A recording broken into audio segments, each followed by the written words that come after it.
Okay, thanks, Jordan. Injuries, Dewan Jones, his injury will require surgery, so he's out for the season, which is disappointing for the young man. Um, so he'll battle back. He'll rehab and he'll be ready to roll, but disappointed for him.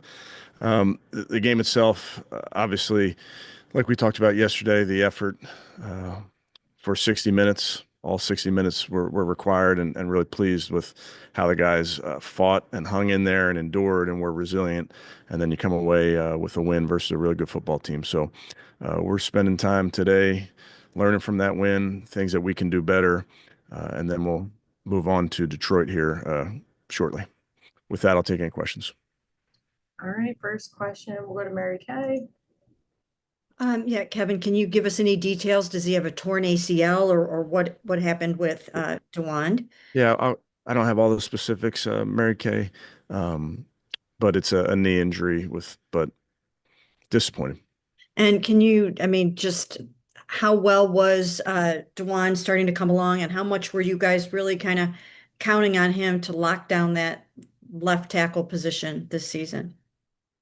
Obviously, a young player that was getting better he played right in the last game, obviously for those plays before he was injured, but he's played on both sides. So yeah, disappointed overall for the young man, but he's somebody that will continue to work, and now he's just going to have to focus on his rehab but disappointed.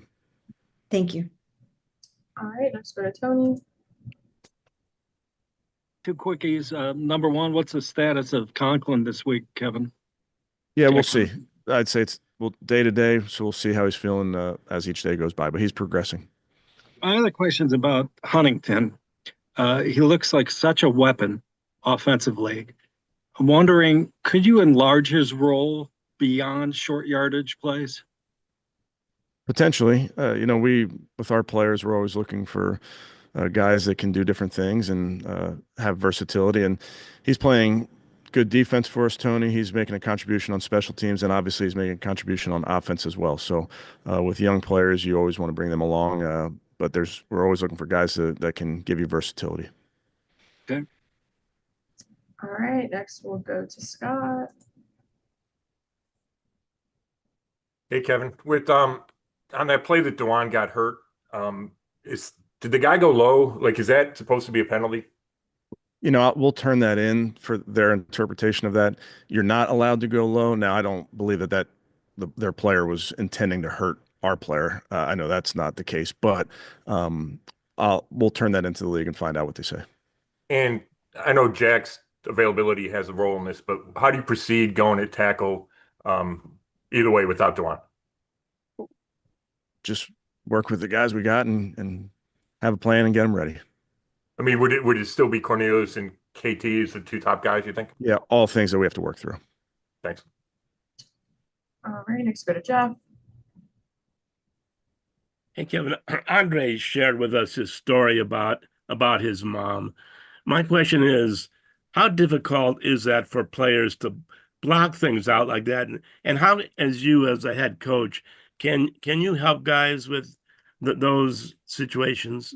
Well, I hope so. I can help them, but man, you just, as you know, Jeff, you're always going through something in life, and everybody's got things going on, and a lot of times we don't know what people are going through, but always with our players, whatever they're going through, you try to be there for them all the time, and that was something, that happened during the summer, and reached out to Andre, and obviously then we got back together at training camp. But he's a resolute young man, and really proud of how he came through for that team yesterday, and he's been through a lot, like we've talked about. I guess that's when I ask, can you help? Of course you can, but how players that really have nothing to do with on-field strategy? Well, I think that's our job as coaches, certainly our job in this building. With the resources we have, we want to be available to our players all the time, and we care about the people. You want players to play well on Sunday, you better care about the person. And, it's nothing, it's not complicated in that. We just want to make sure that we're there for our players. Thank you.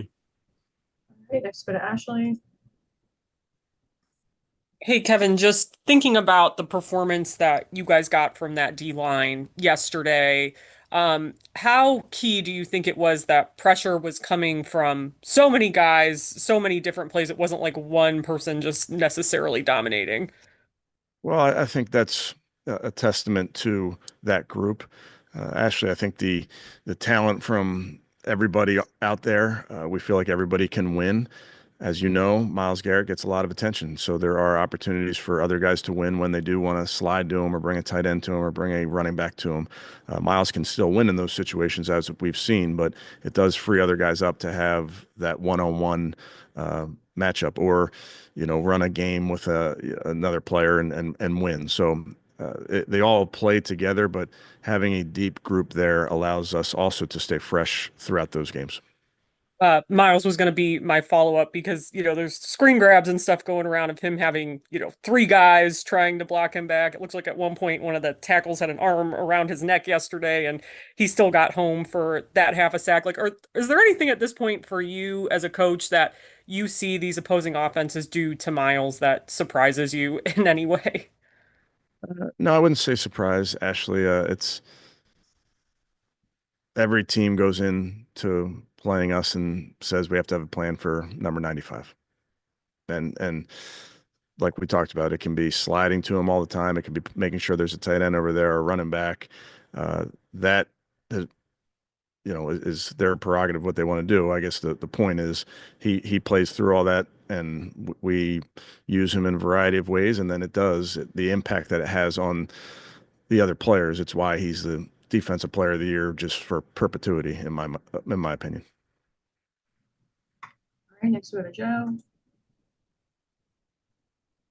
Hey, Kevin, just for a guy like Shelby Harris with what he's able to do on special teams with the kick block and everything, 12-year veteran, how much does that prolong a guy's career being able to have a skill like that? Well, I think that was number 6 for him in his career. So yeah, it's a real thing. You're talking about preventing points in that skill, and also the ability to do it when batting down passes. So it's definitely a tool in his toolbox. Not a lot of guys have the ability or the awareness, the savviness to do that, the strength, the length, all those things. So it's very impressive. And then just with Bond, it seems like him and Joe have developed a nice rapport despite him being here for just a month. Just what have you thought of his development so far? Yeah, I think he's had increased role in terms of reps in each of these games, and I think that will continue. Again, young player like you mentioned, and then it takes some time. It takes some time to rhythm up with the quarterback, to rhythm up with the offense. To his credit, this is a very, very, very intelligent young man, so we can really use him in a variety of ways and locations, if you will. But those young players over the course of a season, you do oftentimes see that role expand. And then just will the compliments this week continue? And just what was the mode last week of just doing that and having everybody compliment each other? Well, that's a great question, Joe. We'll see. Okay, thanks. All right, next we go to Cam. Kevin, kind of going back to Andre for a second, we've seen the roller coaster that it can be for a kicker in the NFL this season, not just with your team, but we've already seen, both sides of things with Andre in his first 3 games. So for you, kind of thinking introspectively, like what does it say about the position in the league, both on the individual level for the kicker and for you guys trying to find consistency at that position? Well, I think the big thing there, Cam, is rookie kickers. Sometimes you'll miss a kick, you'll miss an extra point. I think the numbers will probably bear that out. You want everybody to be perfect right away, but it's just how the position works. So we have confidence in this young kid. I get to see him every day, like I've told you guys. I watch him kick in practice. I watch how he hits the ball in the games, and we're confident in his ability. I've talked to his kicking coach, Andre's kicking coach, and a couple Hall of Famers about what it takes to go from a good kicker to a great kicker to an elite kicker. And they said one of the big things is really just the mental part, sticking to the process and leaning on your teammates. And I know he's got Corey in there. For Andre, and particular as a rookie? Like, what does that look like for him? How have you seen him maybe lean on the coaches, lean on his teammates in those moments? Yeah, I think again, greatest team sport there is. I know a lot of the spotlight comes on you when you're attempting a kick or you're the quarterback or whatever it is, and but we realize this is a team game, and we need everybody to come through in those moments. So it's never going to be about one person, and we'll support our teammates always. Thanks. Next, we'll go to Daniel. Hey Kevin, I wanted to ask about the late game sequence where you're hurrying to spike the ball in time to give Andre that chance to kick the ball. We see every practice of training camp, so we see that you guys work on that. But during the season, I mean, how often are you kind of drilling that to stay prepared? Yeah, and this is not every team does this, but we work a lot of situations throughout training camp, and then Fridays are when we do a 2-minute drill, competitively, offense versus defense. Then we do a 2-minute walkthrough on Saturdays, and the offense and the defense separately cover a lot of those situations every Saturday. So those are things that are just, and again, I believe this is true of all 32. You hit those situations every week. Got you. And I wanted to ask a separate question about Joe. I mean, there's some stats out there that show that, he has like a eight quarterback rating or 8 passer rating when pressured.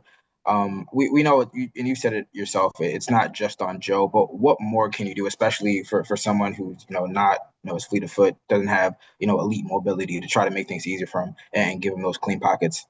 Yeah, that's our job as coaches, is to design game plans that allow our guys to have success. Obviously, with the passing game, you want your quarterback to be clean and be able to make those decisions from clean pockets as much as you can. But that's our focus.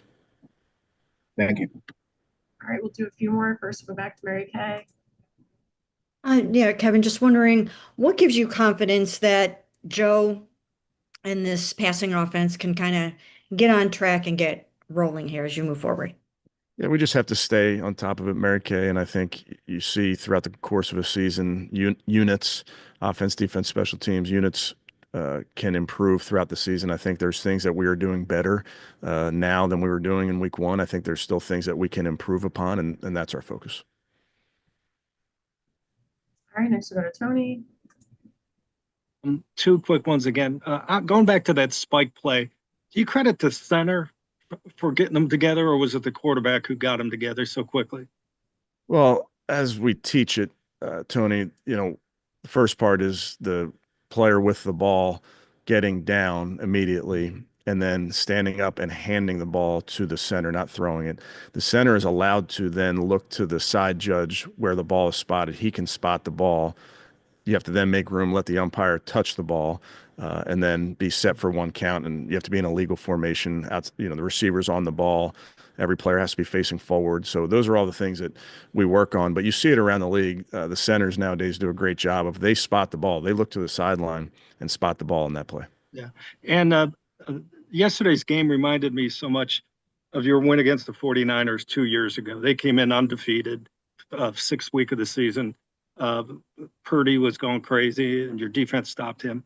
It turned out that game kind of altered that season because you end up winning 4 out of 5 immediately after that game. Do you believe in games can alter a season even this early in a season? I try not to think about it that way, Tony. I'm probably the wrong person to ask. It's a good question, but you probably ask somebody else. I got the blinders on. Okay, very good. All right, last one from Scott. Hey, Kevin, I got 2. How do you balance, protecting your defense and putting it in good spots and punting versus getting too conservative offensively? Yeah, we have to score points. You don't want to just constantly put your defense in those positions. So our job as an offense is to end every drive with a kick, and presumably a PAT if that's your number 1 goal. But that's our focus on our offense. And then at the end of the half, what went into the decision not to try a real long field goal versus trying to throw it up there at the end? Yeah, Into the first half. Yeah, thought about it. Just felt like that was too long of a field goal with the amount of time left, where that put the ball at the spot of the field goal, as you know. So just didn't feel like that was the right thing to do in that moment. And took a shot there. And obviously, the risk is that it's incomplete and they get the ball for a Hail Mary, but understood that in the moment. Thanks. All right, that wraps us up. Thanks, Coach. Okay, thanks, guys. All right, guys, we'll have Cedric Tillman or Greg Newsome here shortly. I'll let you know when they are on the way.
All right, guys, we'll have Greg Newsome here in a second if you want to get ready with questions.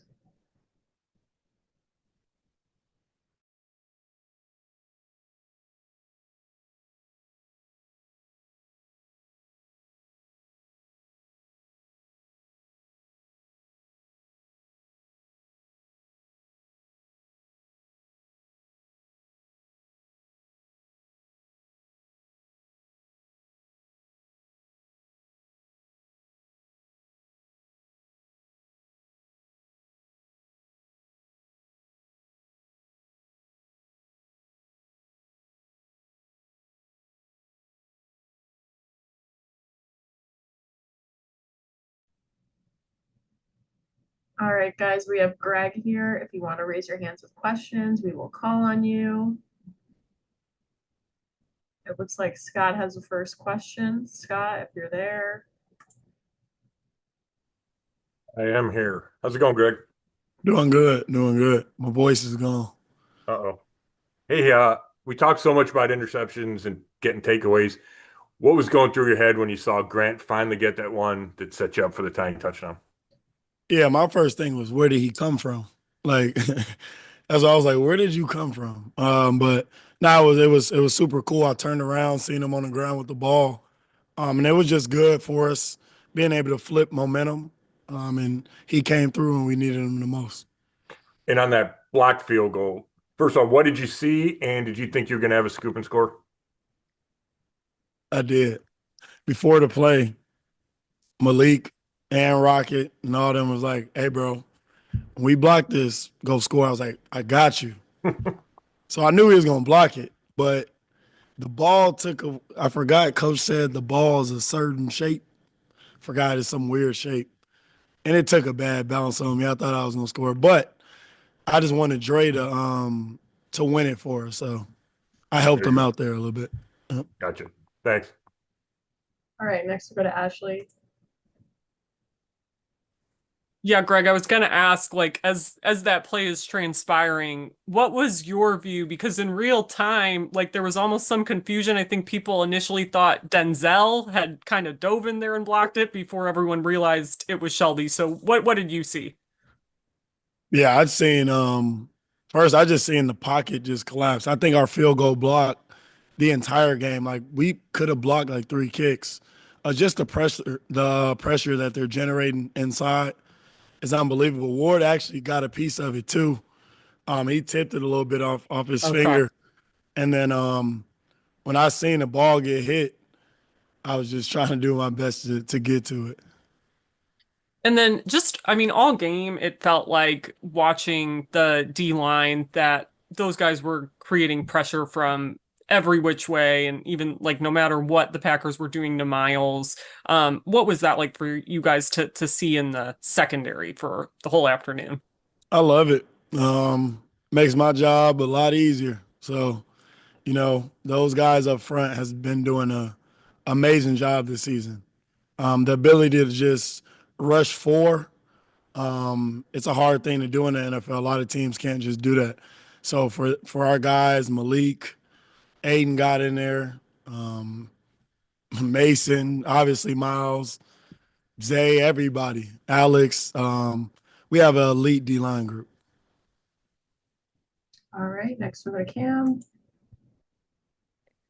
Yeah, speaking of Mason and Malik in particular, and that interior, have you guys felt, I know it's a small sample size, it's just 3 games, but have you felt a difference in what you guys are able to do up front and how that trickles back to you guys in the secondary from even last season, just having their presence in there and what they've been able to do in these 3 games? For sure. Getting Malik was huge for us first. Veteran player, he's super physical. Like I watched the tape and he's always around the ball. And then Mason, he's been playing unbelievable. I think this game, people were able to see his pass rush moves a lot more, and I'm glad he was able to showcase that. But those guys definitely, we always say rush and coverage work together, so they've been doing an amazing job up there. And it's not your position, but it's one that you get to celebrate when they are good, and then you have to kind of lift up when things don't go their way. Andre obviously has that bounce back from week 1. As you see in the NFL, the position go through the highs and the lows, what's it like to watch that? How difficult do you think it would be to be in that position, to have all eyes on you, and then the intense criticism when things don't go your way? Yeah, super tough. We always say there's really three positions on the field that can win you and lose you a game. That's cornerback, quarterback, and kicker.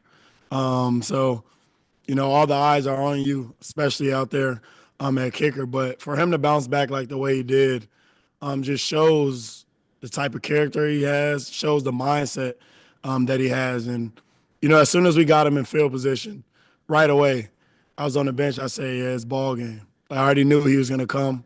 He was going to show up for us, and he did an amazing job. Thank you. All right, next we go to Mary Kay.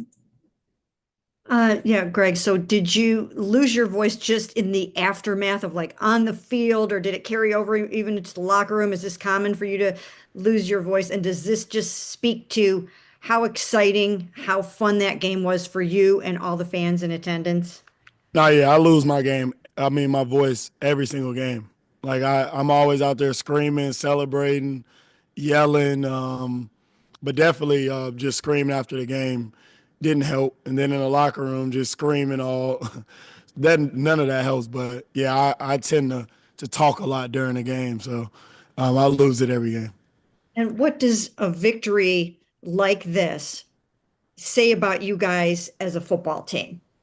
We're resilient. No matter what happens, no matter what anyone thinks, we're a resilient group. And we always play for each other. We're never going to back down from any challenge. And the sky's the limit for us. We just got to continue to keep our head down, keep working, and try to keep stacking wins. Thank you. All right, next we go to Daniel.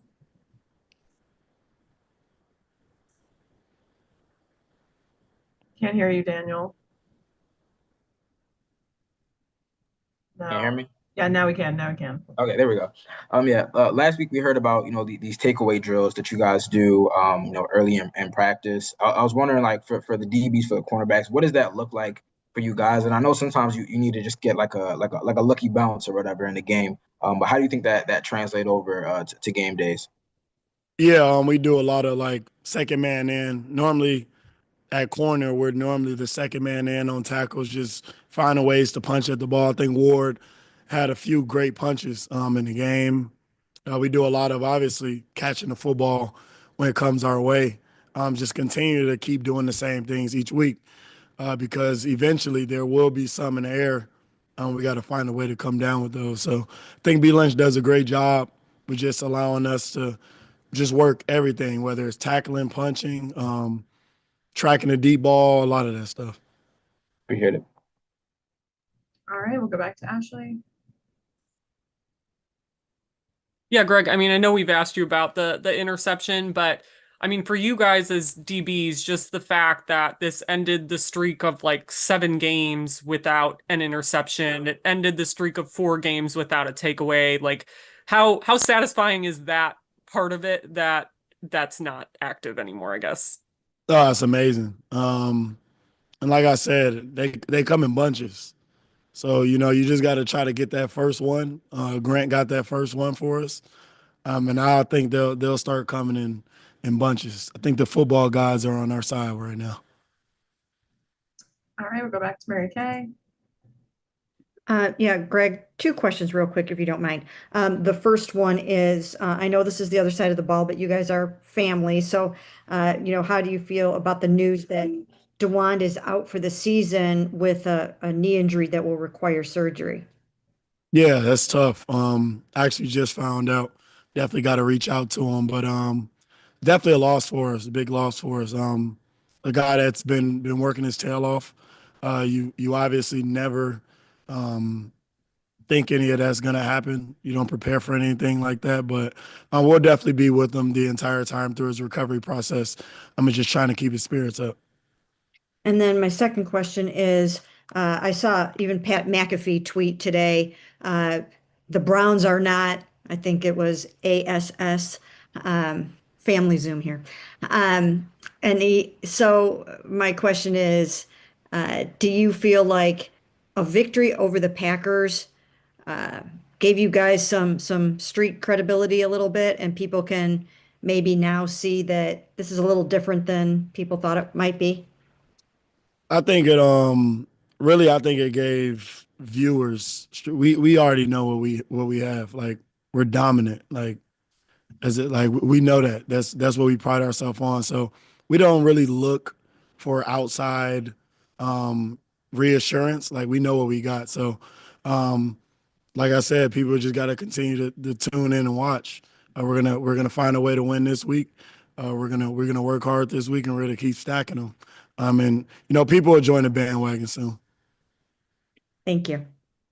All right. Thanks, Craig. Appreciate it. Yeah, appreciate it. All right, guys, we'll let you know when to jump back on the Zoom.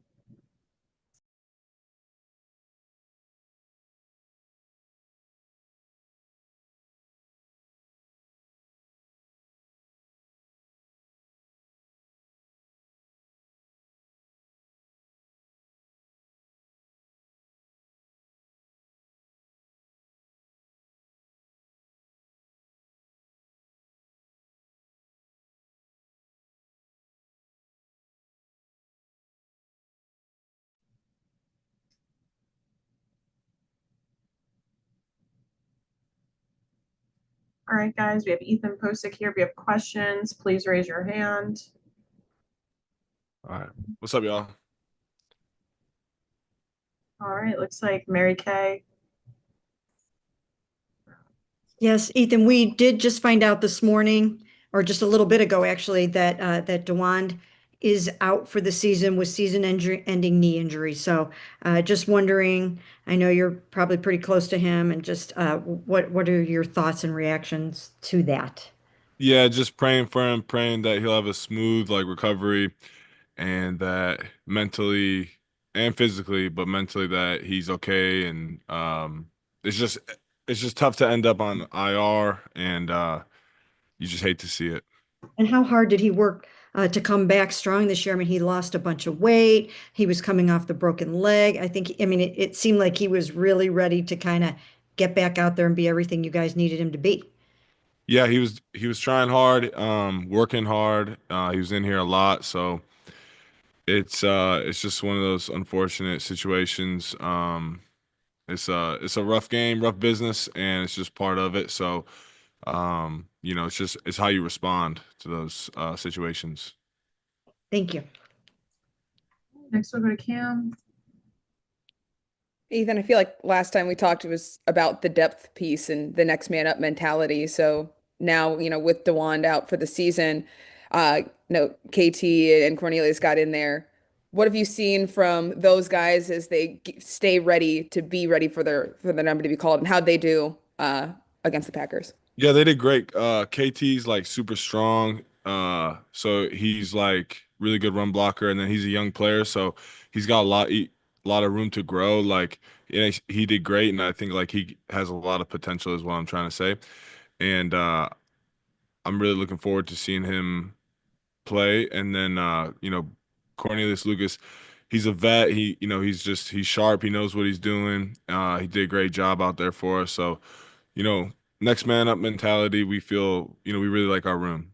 How much more important is it now, stressing that with the things that you already have to, you guys are looking to clean things up, gel on offense and be more productive. How much more is that stress, knowing that the big picture is still not where you want it to be? Yeah, I would just say we just got to keep practicing, like keep working, keep trusting the process, keep taking coaching, keep being accountable. And I think just the more we practice and everything, like Quinshawn, he's probably practiced like 4 or 5 times, and he's at he's averaging like 5 yards a carry. So just the more we can gel and um like just like practice and get more reps. And KT's been here only a few weeks now. Like he doesn't, he's still like learning the calls and like the little details and stuff. So it's I wouldn't say it's stress. I just say like the reality is we just got to keep working. Thanks. Next, we'll go to Scott. Hey, Ethan. Kevin said he was going to turn in the play that Dewan got hurt on to the league because they thought it was a penalty because the guy went low. So I'm asking you, when you're out there pulling like on a screen or whatever, how vulnerable is it when the defensive guys go low like that? I would say it's more vulnerable now because you know they can't do it, so it's the last thing you're expecting. So when it does happen, you are more vulnerable. Before, when I was a young player, like you knew it could happen, so you would kind of be tuned to go lower. But now we're more tuned; they're gonna probably like shake us most of the time. So yeah, it's just one of those things like, because it is a rule they can't do it, it kind of catches you blindly. So are you surprised there wasn't a penalty called? I'm not the one to sit here and play referee and all that stuff. You know, they got a hard job and everything. It was a cut outside the tackle box, but yeah. I got you. All right, thanks, bud. Yep. All right, we'll go to Ashley. Hey, Ethan, I know Joel was talking yesterday about, everything he went through to be ready to play with his back. I mean, just what's it been like for you the last few years being his teammate and seeing the kind of lengths he's willing to go to as a veteran to do whatever it takes to get out there? Yeah, I'm blessed to be able to play next to him. Like if he can go, he's gonna go. So like seeing him throughout the week, like getting out of his car, I'm like, oh man, like I don't know, like. But then like Sunday comes around and he's just gonna find a way. Like, so he's just super tough, super smart, super accountable.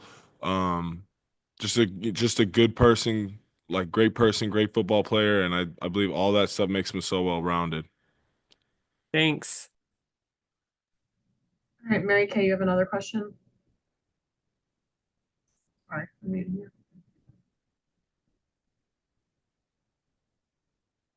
No. Okay, last call for questions, Scott. Ethan, I wanted to ask you about Quinshon. You mentioned that he'd only been here a little while. Kevin, referred to him as a volume runner yesterday, that he gets better the more he touches the ball. How do you see that? Like yesterday, I think he got 18 carries. So how do you see him as the game progresses, get even stronger? Yeah, I think the run game is really like an investment. Like you got to really wear him down, and just sometimes like the score gets a certain way and you can't do that. But I feel like the run game, those like 3, 4, 5 yard runs, they turn into 14, 30 as the game goes on. So, and it can slow down their pass rush too. So definitely just keep chipping at him, and he's like Quinshon's the real deal. Like, so just getting him the ball more and more, I feel like he's getting more and more comfortable because he's really only been here a few weeks. What kind of juice did he give you when he went 14 and 38, I think, back to back there? Yeah, he sparked us, he sparked the offense, and I think as an O-line we got to get him going earlier. Not get him going earlier, but like try to get those runs earlier. Thanks. All right, that wraps us up. Thanks, Ethan. Thanks, everyone.